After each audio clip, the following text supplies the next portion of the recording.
Cuaca ekstrim, waspada gelombang tinggi 4 meter Laut Makassar hingga Selayar.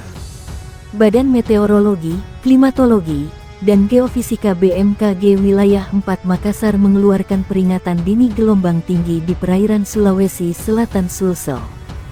BMKG memperkirakan gelombang tinggi pukul 1.25 hingga 4 meter di Selat Makassar hingga perairan Selayar. Dalam rilisnya, BMKG juga mengeluarkan perakiraan angin kencang di wilayah barat daya hingga barat laut mencapai 10 hingga 60 km per jam. Kondisi itu juga berpotensi terjadi di wilayah Sulsel bagian barat dan selatan. Waspada potensi angin kencang di wilayah Sulawesi Selatan bagian barat dan selatan, tulis BMKG Makassar. Peringatan dini itu dirilis BMKG. BMKG membagi wilayah terdampak berdasarkan kategori ketinggian gelombang yakni sedang hingga tinggi. Jalan Trans Sulawesi di pesisir Desa Tamerodo, Kecamatan Sendana, Kabupaten Majene, Provinsi Sulawesi Barat rusak akibat diterjang gelombang pasang dari perairan Sulawesi. Separuh badan Jalan Trans Sulawesi di Desa Tamerodo, Kabupaten Majene yang menghubungkan dengan kota Mamuju, ibu kota Provinsi Sulbar, tampak jatuh ke laut setelah dirusak gelombang pasang di Majene.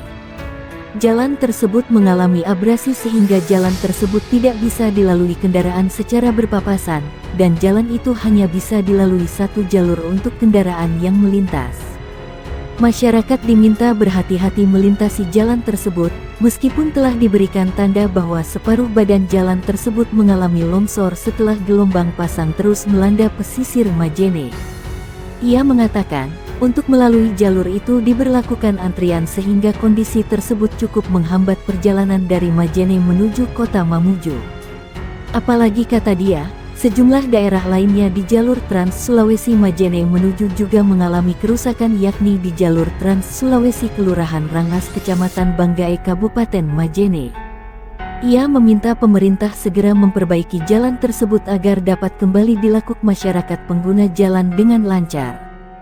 Sementara Balai Pemeliharaan Jalan Nasional BPJN Sulbar menyampaikan, jalan yang rusak akibat gelombang pasang tersebut sementara dilakukan perbaikan agar dapat dilalui pengguna jalan. Kepala BPJN Sulbar Syuffa Rosliansyah mengatakan jalan tersebut akan dilakukan perbaikan dengan membangun dinding penahan ombak dan batu gajah agar kembali jalan tersebut dapat dilalui dengan lancar oleh masyarakat.